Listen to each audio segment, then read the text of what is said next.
Olá, gente, tudo bem? Tudo bem? Como vai? Hoje a gente vai ter uma live muito especial com o Sodero, grande Sodero. Eu brinco que ele é o Lucas Luco do direito previdenciário, uma grande autoridade de direito previdenciário. E a gente vai fazer aí uma live sobre os benefícios por incapacidade, não é isso, gente? Os benefícios por incapacidade e a reabilitação profissional. Só esperar aí o Sodero chegar para que a gente possa fazer essa grande live dos benefícios por incapacidade e a reabilitação profissional. Todo mundo sabe que eu vou trocar de cadeira para ficar um pouquinho mais alto aqui. Todo mundo sabe que a reabilitação profissional é um benefício que a gente pode utilizar bastante. Opa, o Sodero já está aqui, ó. Tá chegando aí, já fiz o chamado para ele para participar ao vivo, né? Grande Sodero! Gente, eu fiz a apresentação do Sodero, grande professor, amigo meu de alguns anos, trabalha no direito previdenciário nem sei quantos anos, já deve estar se aposentando aí por tempo de contribuição na advocacia previdenciária, escritor, né, professor, coordenador de pós lá no Legale, uma grande pós-graduação, como eu, coordenador de pós lá no Damásio, e todo mundo, nossa, mas vocês farão uma live juntos? Claro que sim! Por que não? Né? São dois produtos muito bons e que você deve explorar. Eu até brinco com os meus alunos que vêm perguntar, pô, professor, já fiz a pós lá no Damásio. Eu falo, agora faz lá no Legale, que você vai ter dois. A pós nunca é demais, né? Ah, mas eu já tenho certificado. Sim, mas você não vai atrás de certificado. Você vai atrás de conteúdo, né? A pós-graduação não é só para certificado. Quem quer pós-graduação para certificado só não precisa fazer a nossa, vai fazer outra, né, Sodero? E eu estou aqui. Pare, gente, pare. Meninas, pare. Olha só, estou com o Lucas Luco do direito previdenciário. Gente, deixa eu me arrumar aqui, né, me preparar melhor aqui, porque não é fácil fazer uma live com um cara assim bonito igual o Sodero, né? Diga aí, Sodero. Ô, meu querido, primeiro gostaria de ratificar tudo que você disse com relação à pós-graduação, às pós-graduações, à parceria. É isso, estudar, a gente nunca para, né, Hélio? Sempre é bem-vindo o estudo, né? E lá no Damásio, lá na Faculdade Legal, graças a Deus, os cursos, as faculdades oferecem para a gente a possibilidade de entregar para essa galera que gosta do direito previdenciário, do direito social, duas pós-graduações de qualidade, né, com os professores mais renomados do Brasil. E é um prazer poder estar aqui com você, cara. Esse negócio de Lucas Luco, do direito previdenciário só, eu fico aqui tentando achar um paradigma para te colocar também nessa brincadeira, né? Eu acho que você pode ser melhor... tipo o Zezé de Camargo do direito previdenciário, alguma coisa. Porra, Sodero, aí você me destrói, né, cara? Porra, eu venho aí, te faço um baita de elogio, tu vem e me coloca o Zezé de Camargo, cara. Olha só, gente, esse é o meu amigo Sodero. Que sacanagem isso aí, né, Sodero? Mas estamos juntos, cara. Se tiver a grana que o Zezé de Camargo tem, gente, eu tô muito bem, viu, galera? Eu tô muito bem. Olha, que sacanagem. Eu tô bem aí com o Sodero, viu, cara? Acho que foi a mulher dele que mandou falar isso. A mulher dele falou, já que você tá vendendo meu marido, então você fala que o Gustavo parece com o Zezé de Camargo. Ó, já me falaram que eu pareço com o Mr. Bean, já me falaram. Me falaram que eu pareço com o Richard Gere, que eu não sei onde, que eu pareço com o Richard Gere. Eu acho que vieram tirar onda de mim. Mas eu quero aqui agradecer o professor Caio Partini, que é meu sócio. Você conhece o Caio Partini? Pô, conheço, aliás, claro que sim. leve ele para dar aula aí no tributário, viu? No Pô, legal, previdenciário. Um grande professor, meu sócio, a Jéssica tá aí, a galera tá todo mundo aí. Ó, Zezé de Camargo não, ó, a galera tá falando, Zezé de Camargo não. Mas olha só, gente. Sodero, a gente veio aqui para falar sobre os benefícios por incapacidade. Eu estou mudando de assunto, porque puta que me acabou comigo, né? Então vamos falar cara, de previdenciário, que alguém é melhor, colocou né, aqui Amado Batista. Amado Batista aí aqui, cara. Que sacanagem. Aí acabou. Amado Batista. São só meus amigos que estão participando da live. Obrigado, viu, gente? Ó, encerrar a live por aqui, viu? Que tá muito bom, viu, cara? Olha, que sacanagem, viu? Mas tá bom, vamos lá, vamos lá. Sudero, a gente veio para falar de benefício por incapacidade e reabilitação profissional. Eu acabei de entreguei meu livro hoje, a terceira edição da reabilitação profissional.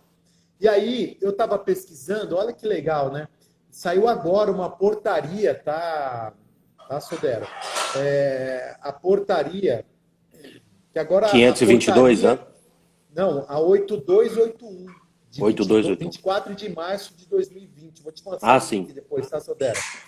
Essa portaria agora, de 24 de março, tá? Ela trouxe aqui o seguinte, tá? A partir de 1º de janeiro de 2020, o valor da diária paga ao segurado ou dependente, o segurado ou dependente, pelo deslocamento por determinação do INSS para submeter-se a exame médico pericial ou processo de reabilitação em localidade diversa à sua, ele vai ter uma diária de R$ 101, né? E eu vejo que o INSS está mandando uma série de... Você sabe que eu trabalho bastante com reabilitação profissional. Sim, sim. Né? E o INSS está mandando vários segurados dependentes para outra localidade para fazer o programa de reabilitação profissional e não está pagando essa diária de R$ 101. Então, você imagina, se ele for 10 dias fazer uma fisioterapia em outra cidade, ele vai receber ali R$ 1.100 no final do mês, além do benefício por incapacidade. Então, o pessoal está perguntando, é a portaria 8281, de 24 de março de 2020, tá? 82, a gente não consegue se atualizar com todas as portarias, né? Uhum. Como eu acabei de fazer o livro, tive que buscar tudo que existe, né, Sodero? Então, traga essa primeira novidade. Mas, Sodero, me diga aí, Sodero, o que você queria falar sobre benefício por incapacidade de novidade agora, Sodero? Bom, cara, acho que a gente tem muita coisa para falar, né? Primeiro, queria dizer para o pessoal que o livro do professor Hélio Gustavo sobre reabilitação profissional é recomendadíssimo. Lá na pós-graduação da Faculdade Legale, eu indico o livro do professor, que é sensacional. Bom, com relação... É editora LTR, né, Hélio? LTR, exatamente. Uhum. Bom, a gente tem muita novidade, né? Se a gente voltar um pouquinho no tempo, porque são muitas alterações com normativas administrativas e tal, né? Mas se a gente voltar um pouquinho no tempo, a gente acha uma norma bastante importante, nova, a Emenda Constitucional 103, que altera o cálculo da aposentadoria por invalidez, altera a nomenclatura da aposentadoria por invalidez, acaba também mexendo no cálculo do salário de benefício do auxílio-doença. Acho que a gente podia explorar um pouco isso. Pode ser, Elião? Pode, claro que pode. Cara. Então, beleza. Aliás, Sodero, eu acabei de lançar o livro o Guia Prático de Benefício por Incapacidade. Esgotou já. Pô, sensacional. Edição. E vou te mandar, tá, Sodero? Vou te mandar de presente aí, porque eu queria muito ter o seu aval aí do livro, né? Porque, imagina. Tendo o teu aval, o livro vai embora. Imagina, não tem essa de aval não, mas certamente é um ótimo livro. Me manda, porque eu gosto de ler o livro e recomendar para os meus alunos, cara. Bom, mas vamos lá. A Emenda Constitucional 103, ela acaba alterando a nomenclatura da aposentadoria por invalidez, acaba mexendo com isso. Então, o nome parece uma filigrana, mas não, né? Agora a aposentadoria por invalidez se chama aposentadoria por incapacidade permanente. Isso por conta da modificação do risco social previsto lá no inciso 1 do artigo 201 da nossa Constituição Federal. Antes estava escrito lá invalidez, agora incapacidade permanente. Na mesma linha, a gente tem uma alteração da nomenclatura do auxílio-doença.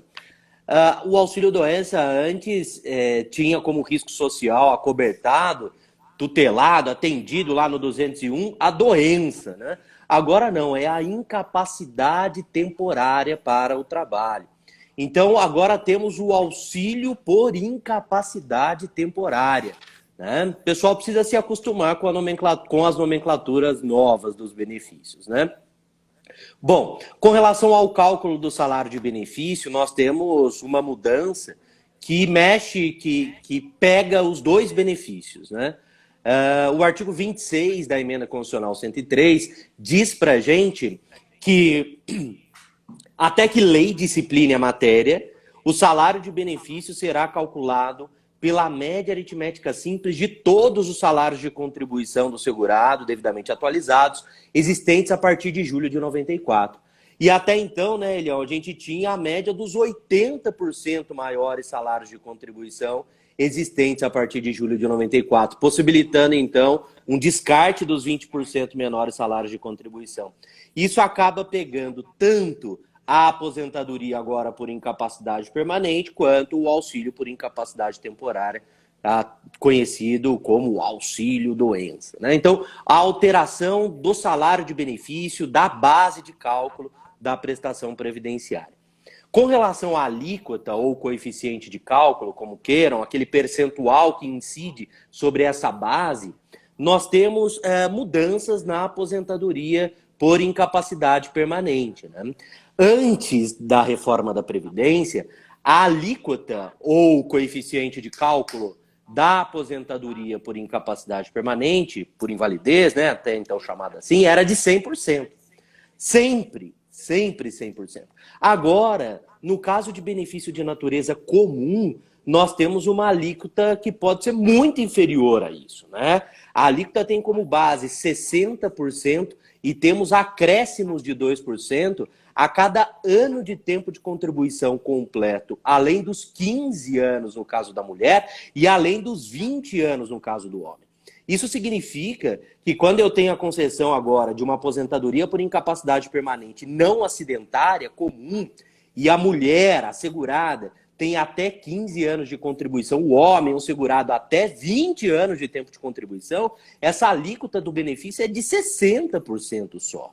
Né? Só de 60%. Como é um risco social imprevisto, né, Elião? Eu fico realmente incomodado com isso, né? É um risco social total imprevisto, a incapacidade total e permanente para o trabalho, né? Esse é um ponto que quando veio a reforma previdenciária, Sodero, você também deve ter ouvido isso. Várias pessoas falaram para a gente, vai acabar a advocacia previdenciária. Eu falei, não, pelo contrário, agora que a gente vai ganhar dinheiro.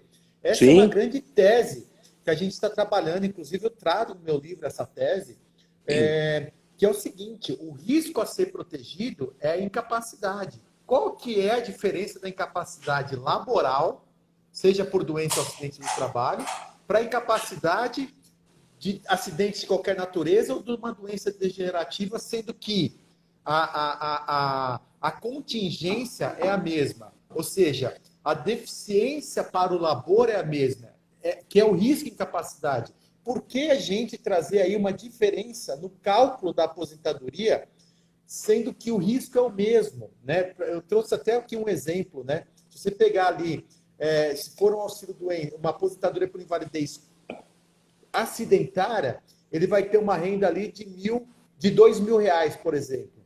Né? Se fizer o cálculo da renda dele e chegar nos 2.000, quem tiver a sorte de uma incapacidade laboral, ele vai receber os 2.000 de renda. Agora, se ele tiver o azar de for um acidente de fora da empresa, ou uma doença não laboral, ele vai ter uma renda de R$1.200. Ou seja, uma grande diferença. Então, eu sempre brinco com os meus alunos, né? Olha, eu que dou aula lá no Damásio, se eu estiver saindo do Damásio e torcer o pé, de repente, ali fora do Damásio, eu pulo para dentro do Damásio de novo. Ou seja, para ter ali não, meu acidente foi dentro da empresa. Né? Então, assim, o que a gente precisa se preocupar? Né? Em trazer a tese de que essa emenda constitucional e essa norma infralegal que trouxe essa mudança, né, no cálculo da aposentadoria por invalidez, era totalmente inconstitucional. Então, você imagine, se você pegar todos aqueles que se aposentaram na aposentadoria por invalidez comum, quantas ações de revisões vocês terão para ajuizar, né, para trazer uma igualdade na base de cálculo, sendo que o risco é o mesmo, né, Sodero? Então, essa é a primeira tese que a gente já pode deixar aqui para os alunos, né? Eu acho bastante interessante. E acho que a gente deve comentar outra possibilidade também aqui, aproveitando então a abordagem do tema, né? A possibilidade, pessoal, da gente reconhecer a natureza acidentária daquela aposentadoria por incapacidade permanente que foi concedida ao segurado e, consequentemente, também elevar, sem a discussão, eventualmente, né, sem a discussão da inconstitucionalidade dessa alteração trazida pela emenda constitucional, mas sim pelo reconhecimento da natureza acidentária do benefício, elevar o coeficiente de cálculo. Vejam, eu e o professor Hélio estamos dizendo aqui para vocês que nós temos um cálculo diferente, coeficientes de cálculos diferentes, alíquotas diferentes, quando temos aposentadoria de natureza comum e aposentadoria de natureza acidentária. No caso da aposentadoria de natureza comum, base de coeficiente de 60%, mais 2% a cada ano de tempo de contribuição daquele segurado ou daquela segurada, além dos 20 no caso do homem, além dos 15 no caso da mulher. E no caso da acidentária, nós temos um coeficiente de 100% sempre. Então, se eu reconheço a natureza acidentária daquela prestação previdenciária, da aposentadoria por incapacidade permanente, eu posso elevar muito o valor do benefício, ação revisional, né? Então, acho que isso é bem interessante. E aí, Elião, temos uma atualidade da MP 905, né, cara? A MP 905 que caiu, né? Isso, da 905. Você vai falar agora. Ah, tá, desculpa. Tá. Vamos lá. Imagina, cara, manda bala. Quer falar sobre isso? Não, eu ia falar, com a MP 905, o auxílio acidente é 50% do valor do benefício a qual ele teria direito. Perfeito?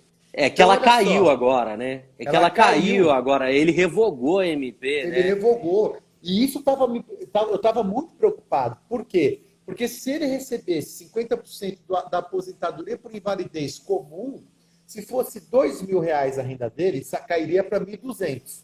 2.000 aposentadoria por invalidez acidentária e 1.200 para comum, porque é só 60%.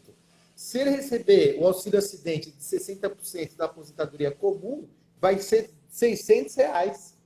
Agora, se ele recebeu 50% da aposentadoria acidentária, a aposentadoria por invalidez acidentária seria R$1.000. Então era uma perda maior ainda, né, cara? Sim. A MP 905, o pessoal está comentando aqui, ela trouxe algumas alterações para o nosso direito previdenciário, como o professor Hélio comentou, lá no artigo 86, parágrafo 1º da Lei de Benefícios, quando tratava da duração do auxílio-doença, né, que dizia que enquanto permanecessem somente aquelas condições que lhe deram origem, o auxílio-acidente seria mantido, e também no cálculo, né, dizendo que a base de cálculo não seria mais a média dos salários de contribuição, mas sim uma aposentadoria por incapacidade permanente simulada. E eles dizem até no texto a aposentadoria por invalidez simulada, né? No caso da aposentadoria por invalidez, no caso de um acidente de trabalho, a aposentadoria por invalidez simulada, nós imaginaríamos que seria a aposentadoria por invalidez acidentária. E aí o coeficiente de cálculo seria de 100%. No caso do auxílio-acidente não decorrer de um acidente de trabalho, que é uma hipótese também, aí a aposentadoria por invalidez simulada seria a não acidentária. E aí o professor Hélio levanta essa questão. Pô, o coeficiente de cálculo pode ser de 60%, é muito baixo. E aí incidiria os 50%, que é o coeficiente do auxílio-acidente, sobre essa aposentadoria por invalidez já reduzida. Isso seria ruim. Mas, Helião, deixa eu falar uma coisa para você. Eu estava escrevendo um artigo sobre isso, ia publicar, eu, o professor Sérgio Geromes e o professor Marcos Seral Júnior, mas a gente acabou segurando por conta dessa revogação voltar, da MP. Vai voltar, né? Com outro texto. Calma que vai voltar. Não aborda o artigo, tá? Mas olha o que tinha acontecido, eu vou ter que... Vamos ver se vai persistir ainda, mas pouca gente pensou nisso e até por isso a gente queria publicar logo, né? Mas agora caiu, eu vou dividir com vocês aqui. Olha o que houve. A MP 905, quando ela mexeu no cálculo do auxílio-acidente, ela foi publicada no dia 12 de novembro. 12 de novembro de 2019. Medida provisória, tem força de lei, né? Bom, no dia 13, foi publicada a Emenda Constitucional 103. E lá no artigo 26, a Emenda Constitucional 103, ela fala: os benefícios do regime geral serão calculados, até que lei discipline a matéria, pela média aritmética simples de todos os salários de contribuição existentes a partir de julho de 94. Então, nós estávamos defendendo no artigo que, quanto à MP 905, e o cálculo do auxílio acidente não haveria de ser aplicada, porque no dia seguinte a emenda constitucional 103, norma de hierarquia superior, acabou mexendo novamente neste cálculo.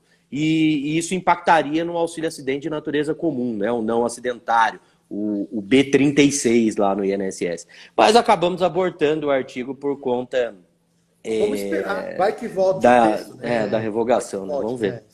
Agora, outra coisa que eu queria discutir é da incapacidade temporária e permanente, né? Gente, quem trouxe o conceito da incapacidade temporária e permanente foi a Lopes, a Lei Orgânica da Previdência Social, no artigo 27, né? O artigo 27 dizia o seguinte, que o auxílio-doença ele vai ser mantido por 2 anos. Atingido 2 anos, automaticamente vira aposentadoria por invalidez. Então, ali, a diferença da incapacidade temporária e permanente tinha um critério objetivo. Quando que a incapacidade deixa de ser temporária para ser permanente? Em 2 anos. Ou seja, existia um critério temporário objetivo. Em 2 anos, o auxílio-doença virava aposentadoria por invalidez. Artigo 27 da Lei 3807 de 1960. Artigo 27 da Lei 3807 de 1960, da Lopes. Só que em 1973, Sodero, esse artigo foi revogado. Ou seja, a incapacidade temporária deixa de existir.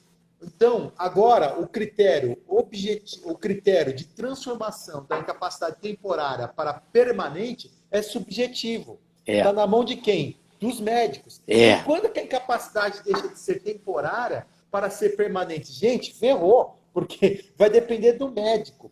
Então, o que eu estou pedindo para que os alunos façam, Sodero? Utilize como analogia o revogado artigo 27, para que tenha o mínimo de razoabilidade. Utilize o direito comparado, francês, alemão, italiano, que todos eles têm o critério objetivo de transformação. E o principal, o pente fino. Ou seja, que a cada 2 anos o INSS tem que fazer uma perícia bienal. Ou seja, ele tem que fazer uma perícia a cada 2 anos para verificar se o segurado está ou não incapaz. Ou se a cada 2 anos o INSS pode rever essa situação, uma vez o INSS percebendo que dentro desses 2 anos ele continua incapaz, ali seria o critério para que a gente utilizasse como objetivo de transformação do auxílio-doença para a aposentadoria por invalidez, para que ele não fique eternamente no auxílio-doença. O que você acha dessa interpretação hermenêutica, Sodero? Não, eu acho muito bacana, Hélio. Eu acho que a gente precisa trabalhar mesmo com o direito alienígena, né, com o direito comparado nesses casos, e tentar encontrar um critério. Uma tese bastante interessante, eu acredito, mais nova, né? Então a gente precisa testá-la, colocá-la, né? Consolidar ela, né? Colocá-la, escrever sobre isso, colocá-la em prática, né? Eu até escrevi no meu livro essa tese, Sodero. Eu estou te perguntando porque escrevi. E não, aí eu acho muito que legal. A gente vai ter que ter algum critério de transformação da incapacidade temporária para permanente. Sim. O pessoal confunde. Cara, quantas pessoas você recebe aí no seu escritório com 8, 9 anos no auxílio-doença? Sim, pô, com certeza, muitos caíram na operação pente fino, né, e tal. Bom, mas vamos lá. O pessoal confunde muito ainda a questão do conceito do que é incapacidade permanente, né? Muitos pensam que sempre essa incapacidade permanente será aquela definitiva, que o segurado, né, nunca mais estará apto ao exercício de nenhuma atividade. E não é bem isso, né? A gente sabe que nos moldes lá do artigo 101 da Lei 8.213, o INSS está autorizado a convocar a qualquer tempo, com algumas exceções, né? A qualquer tempo o segurado que está em gozo de, ó, meu cunhado por aqui, fisioterapeuta, ouvindo um pouco sobre benefício por incapacidade, lê físio, sigam, olha aí. Um abraço. Sodero fazendo a média com o cunhado, né, Sodero? É isso aí, Sodero. Sempre bom, porque faz um churrasco que é uma beleza, viu, Elião? Então mesmo? A gente sempre tem que manter a amizade. Acabou de fazer uma piscina gostosa na casa dele também, então para a gente receber os convites quando passar esse momento do coronavírus para ir aproveitar, aliás, né? Ele é fisioterapeuta, né? Fisioterapeuta. Tu sabe que eu tenho utilizado muito quando é alguma doença ligada à ergonomia, muitos laudos dos fisioterapeutas. Muito. Sim. Porque ele conhece bastante de ergonomia, né? E como eu advogo muito para a empresa, isso demanda bastante dos fisioterapeutas. E os juízes têm aceito, viu, Sodero? Tem várias Sim. decisões favoráveis que o fisioterapeuta serve sim para participar como assistente de uma doença por incapacidade, tá? Uhum. Sim, tava falando, só para a gente retomar, do artigo 101, né? Então ele autoriza que o INSS chame esse aposentado por invalidez para as perícias periódicas, com exceção daquele que completar 60 anos, daquele que completar 55 anos de idade e 15 anos de recebimento do benefício por incapacidade, podendo utilizar o auxílio-doença aí, que imediatamente antecedeu a aposentadoria para completar esses 15 anos, né? E daquele soro positivo, aquele que tem HIV, nos termos do artigo 43, parágrafo 5º da Lei 8.213. Então, permanência não é igual à definitiva, né? Sempre, sempre, não necessariamente. E esse é um critério bastante subjetivo. Daí, Hélio, olha o que tem acontecido aqui. Eu vi até o comentário de uma aluna aqui na nossa live, ela dizendo, foi convertida a aposentadoria por invalidez, o auxílio-doença em aposentadoria por invalidez do meu cliente agora, e a aposentadoria teve valor menor do que o auxílio-doença, né? E essa é uma realidade mesmo agora, porque veja, antes da reforma, a gente tinha aposentadoria por invalidez de coeficiente de 100%. Agora, essa não acidentária, 60% mais 2%. E aí o auxílio-doença tem média dos 80% maiores salários de contribuição antes da reforma, com coeficiente de 91%, eventual limitação lá no parágrafo 10 do 29, mas coeficiente de 91%. E aí na hora que o cara tem a conversão do benefício de incapacidade temporária e incapacidade permanente, tem uma diminuição do valor da prestação. O que eu tenho Hoje vai conversado... ter um monte de gente não querendo se aposentar por invalidez, né? Sim, Ele vai chegar lá na perícia, não estou inválido permanente, estou inválido da sim. capacidade temporária. Que vai ter O uma que eu redução tenho... brusca, né? Pô, o que eu tenho conversado com os meus alunos? Primeiro, para tomar cuidado, né? Tomar cuidado no momento de requerer a aposentadoria por invalidez, por incapacidade permanente, porque a realidade agora é outra, né? Diante do que a gente está conversando. E segundo, se eventualmente for convertido, como aconteceu no caso da colega aqui, e aí acho que nós merecemos muitos corações na tela por conta dessa tese que nós vamos ensinar ao pessoal aqui, a ideia é retroagir a data de início da incapacidade total e permanente numa ação judicial, o reconhecimento desta incapacidade total e permanente para um momento pegar a regra antiga. anterior. Momento anterior à emenda constitucional 103. Então, juntar os laudos médicos, os laudos médicos do cliente, os prontuários médicos do cliente, trabalhar na petição inicial com as datas exatas aqui. A tela sabe que é o laudo pericial do INSS, né? Que o pessoal às vezes não sabe que tem laudo pericial formulado pelo médico do INSS. E muitas vezes o laudo dizendo, olha, essa incapacidade é a mesma, ela persiste da mesma maneira desde a data de início da concessão do auxílio-doença, e aí a gente trabalhar com essa ideia de retroação, né, da data de início da incapacidade lá para trás, né? Agora mais do que nunca, né? Agora mais do que nunca. A galera, principalmente questão de CID, né? A família F, mas da outra CID. Né? Porra, mas é outra CID, mas eu consegui o benefício. Cara, mas presta atenção, pode não ser vantajoso. Por quê? Você não vai retroagir a data de início da incapacidade. Sim. E vai entrar no outro cálculo. Sim. Boa, excelente tese. Outra coisa que eu queria falar, Sodero, que a gente gostaria de ressaltar aqui, é que com o pente fino, não sei se você tem pego aí, a gente tem pego aqui no escritório, alguns... segurados que estão com alta, tá? Eles estão com alta, o INSS está dando alta para quem já está aposentado por invalidez por mais de 5 anos. Ou seja, se ele está com mais de 5 anos no auxílio-doença, a alta não pode ser imediata. Ela tem que ter, ele vai receber ao menos 1 ano e meio do benefício. Ele vai receber 6 meses o valor de 100%, 6 meses o valor de 50% e 6 meses o valor de 25%. Então, qual que é o critério? Se o cliente que te procurou, ele está aposentado e teve alta e tem menos de 5 anos da aposentadoria por invalidez, ok, aí vai ter que pedir um restabelecimento de benefício e tudo mais. Agora, se esse segurado está aposentado por invalidez por mais de 5 anos, o que eu faço? Eu entro com uma ação judicial, primeiro para que seja paga aquela prestação de readaptação, que é aquele 1 ano e meio. As mensalidades de recuperação, né? As mensalidades de recuperação. Depois, Sudero, o que eu faço?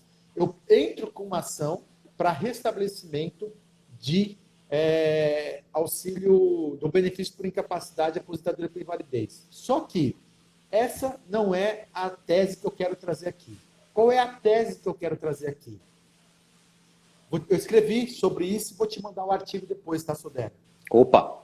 Aliás, estou entrando com a ação. Quem quiser o modelo dessa ação, me mande um direct que eu vou mandar esse modelo da ação para você. E eu quero que essa ação tenha êxito. Por isso que eu estou dando o modelo da ação para vocês, tá? Olha só. Por que presta atenção, Sudero, por que quem está no auxílio doença por mais de 5 anos e tem alta, não tem o direito da prestação de readaptação, que é do artigo 49 do Decreto 2048. Por quê? Será que quem está no auxílio-doença por mais de 5 anos não está no mesmo risco do que quem está na aposentadoria por invalidez por mais de 5 anos? Claro que sim, mas eu vou explicar por que ele não tem esse direito. O artigo 29 da Lei 3807 de 1960, da Lopes, tá? Da Lopes, ele dava a previsão para todos que estavam incapazes por mais de 5 anos. E por que todos tinham esse direito? Porque ninguém, Sodero, pelo artigo 27 antigo, ninguém chegava aos 5 anos de afastado, no auxílio-doença. Lembra que era convertido o auxílio-doença em aposentadoria por invalidez em 2 anos? Então, todos que chegavam em 5 anos estavam na aposentadoria por invalidez. Só que quando a 8.213 jantou a 3807/1960, ele copiou e colou o artigo 29. E ele não percebeu que, agora quem está no auxílio-doença pode também chegar aos 5 anos. Aos 5 anos. Então, o que eu estou fazendo? Eu desenvolvi uma tese para que, como houve uma redução do retrocesso, houve uma redução desse benefício da prestação do artigo 49, da prestação de readaptação, por uma falha do legislador, é trazer a hermenêutica para que ele tenha esse mesmo direito da prestação de readaptação. Uma tese que a gente desenvolveu, também está no meu livro, tal, mas eu quero mandar esse modelo. Por quê? Por que eu e o Sodero, às vezes, a gente passa modelo de peças, gente? Para que a tese não seja desvirtuada. Só por isso, né, Sodero? Porque às vezes a gente manda o modelo de uma peça ou outra. A gente não quer ensinar, a gente não quer criar um Ctrl-C, Ctrl-V, não é isso. É porque a tese a gente criou, tem uma linha de raciocínio. Então, Sodero, a ideia é de que todo mundo que está no auxílio-doença por mais de 5 anos também tem direito a essa prestação. E aí vem o princípio da igualdade, o princípio do retrocesso social e etc, etc.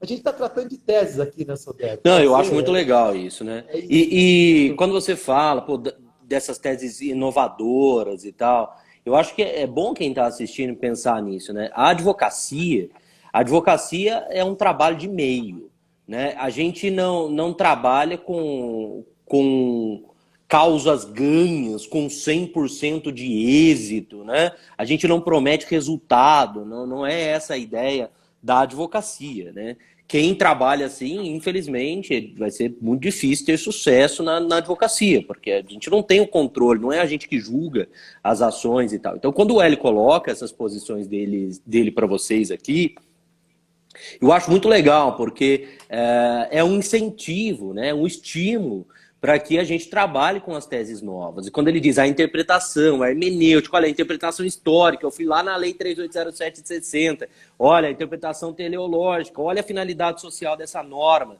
né? Então, eu acho muito bacana.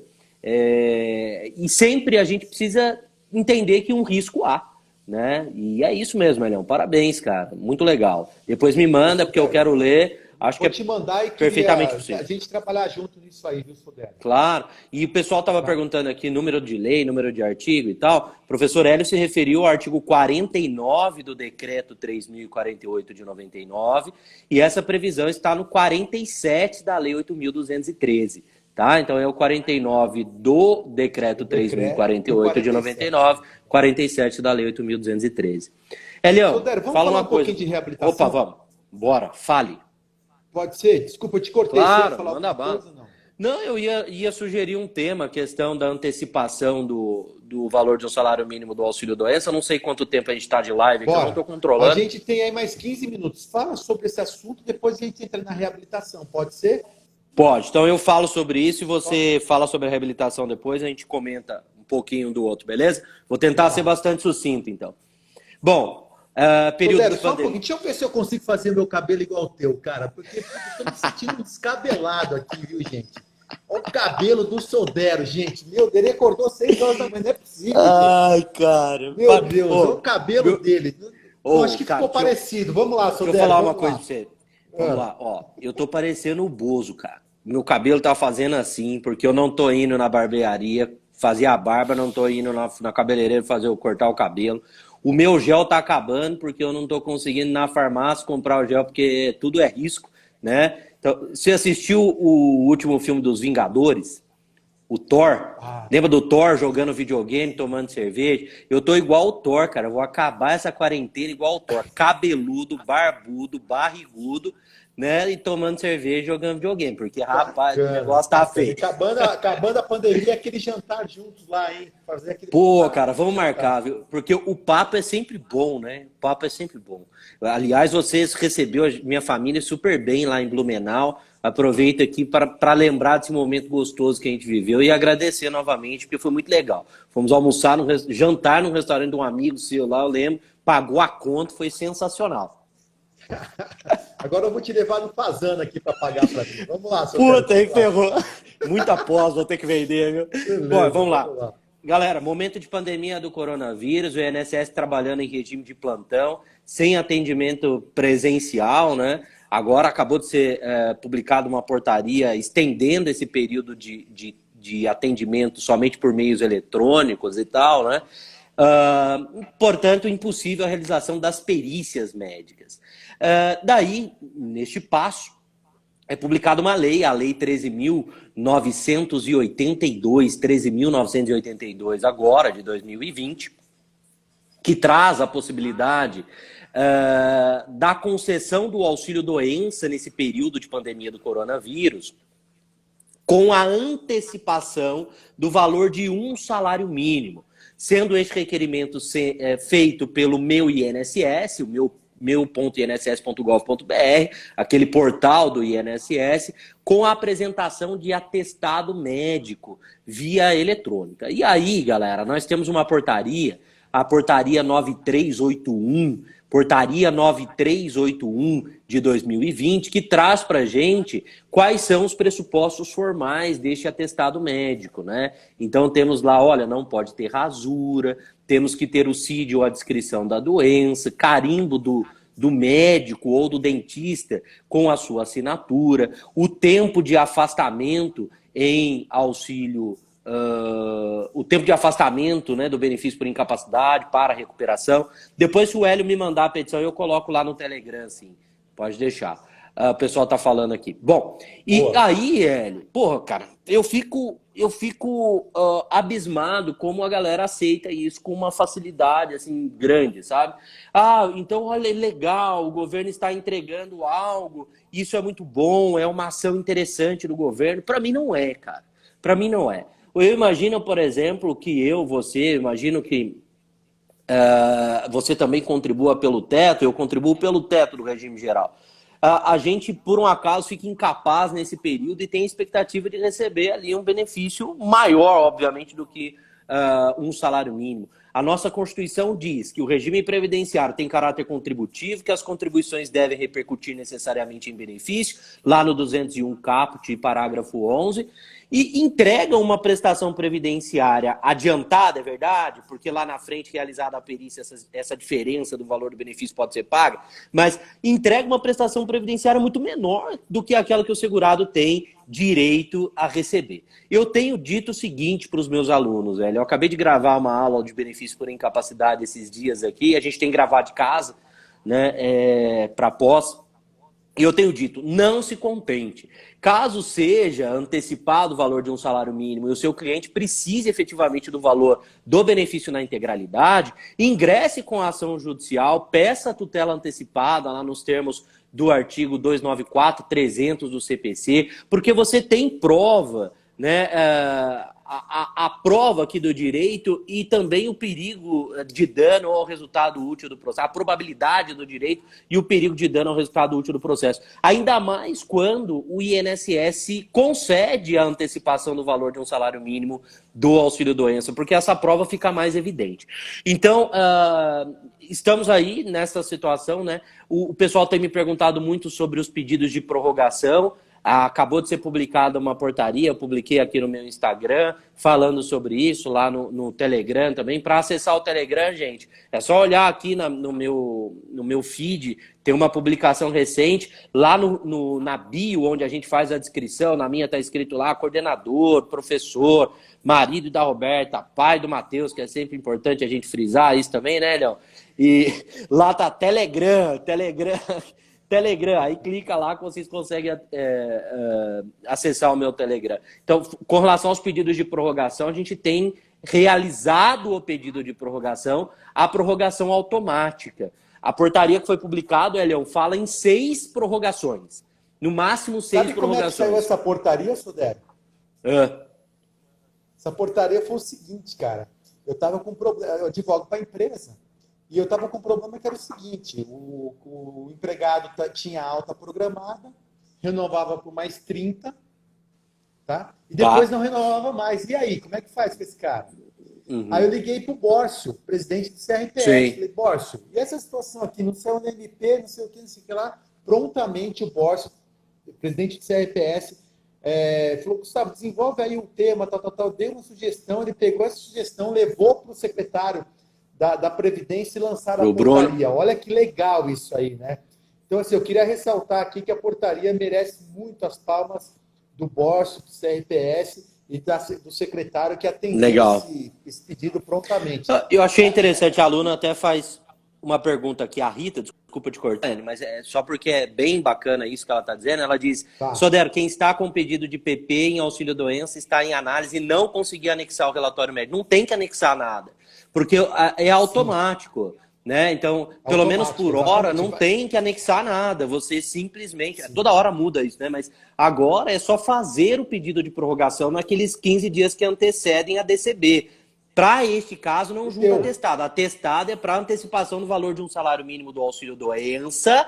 No PP, no pedido de prorrogação, Rita e demais amigos, a gente tem a continuidade do pagamento do benefício no seu valor integral. 6 vezes. Né? E aí pode ser 6 vezes agora, aí feito esse pedido de prorrogação. Agora, um ponto importante que segundo eu quero ressaltar da tua fala é que, não vamos esquecer a tutela, né, gente? Tutela não é uma coisa que é para ficar guardado, não, gente. Tutela existe. É um instituto do direito. Isso é muito importante, tá? Tutela existe. Não esqueçam. Não venha com migalha. Tá? Exatamente. É isso aí. Não venha com migalha. Tá? É isso aí, cara. Vamos sair do miojo. Miojização do direito. Não. Eu quero um belo de um prato feito pelo Masterchef Hélio Gustavo. É isso. Né? Aquele, não entendeu? Não. Eu tenho aula aqui com os melhores professores. É isso aí. O cara que é o Sodero e o Gustavo, porra. Não dá para ser mais ou menos. Entendeu? É isso aí, cara. Entendeu? Sodero, vamos para... Eu ia até falar um pouquinho sobre a dedução. Não vai dar tempo. Eu vou fazer uma outra live com o Sodero. Vamos fazer, Sodero, outra live? Pô, cara, a gente precisa fazer mais, porque olha quanta gente... Pode ser o Richard Gere com o Luca Luco? Pode ser ou não? Pode ser. Vem com o negócio de Amado Batista. Zezé de Camargo. Não, Zezé de Camargo. Pelo amor de Deus, porra. Vamos lá, vamos falar de reabilitação um pouquinho, gente. Bom, eu sou apaixonado por reabilitação. Apaixonado, tá? Vocês sabem que a gente conseguiu fazer com que uma pessoa com deficiência tivesse a faculdade inteira paga pelo INSS, tá? Então, assim, pelo programa de reabilitação profissional. O que eu tenho utilizado muito como requisito para transformar o auxílio-doença, tá? Para a aposentadoria por invalidez? Quando eu faço lá os quesitos, eu faço a seguinte pergunta: cabe, em cima dessas casuísticas, cabe o programa de reabilitação? Se o médico perito diz não, opa, artigo 42 da 813. O que diz o artigo 42?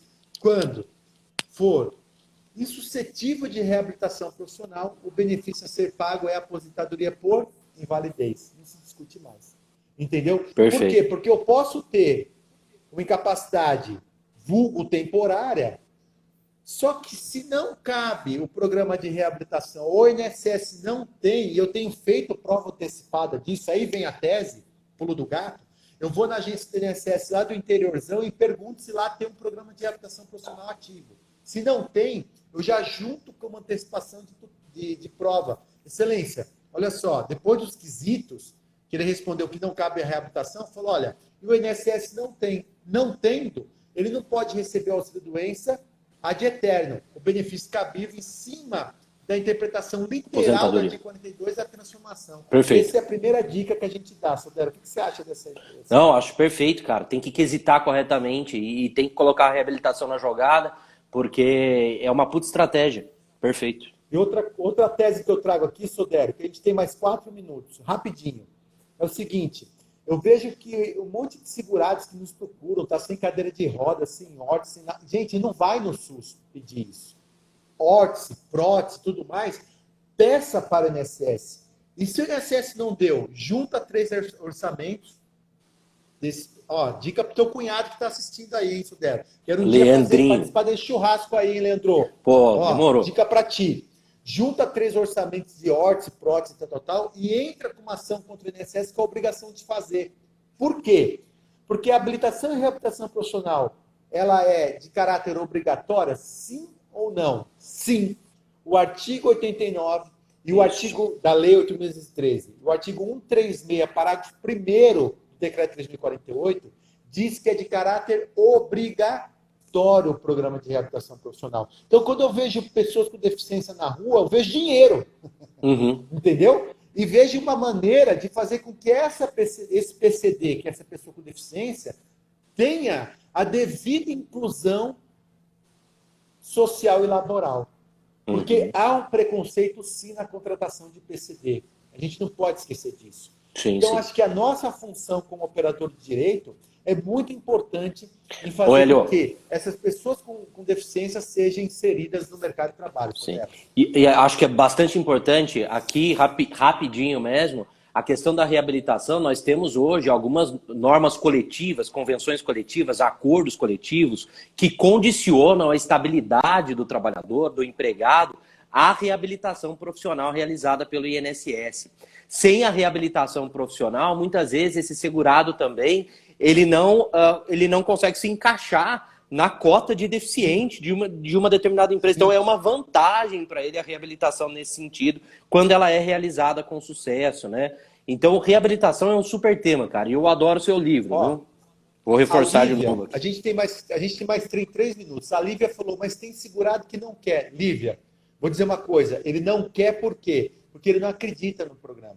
Agora, quando você vende esse produto, você tira ele da prateleira e vende ele como real, tu vai conseguir isso. Vai depender muito da gente. Sodero, a gente tem 30 segundos para poder se despedir, senão vai cair a live, a gente não vai conseguir gravar a live, salvar a live. Bom, galera, tamo junto. Só queria agradecer a participação aqui de todo mundo. Elião, um grande abraço, fica com Deus. A gente se fala depois que acabar aqui. Gente, olha só, siga o Instagram, Instagram não, Telegram do Sodero, sigam o Instagram do Sodero, eu já sigo o Telegram dele, é fantástico, sigam o meu Instagram, essa live vai estar gravada lá no meu YouTube, depois eu vou mandar para o Sodero, de repente quiser colocar no YouTube dele, tá? Que é o Gustavo Alves, tá? Se quiserem entrar no canal do Sodero, pode entrar. Se quiserem entrar no meu YouTube, pode entrar que vai falar, viu, gente? Entre no canal do Sodero. Valeu? Beijão aí, forte abraço. Valeu, Amado. Valeu, Sodero. Abraço. Tchau, tchau. Até mais.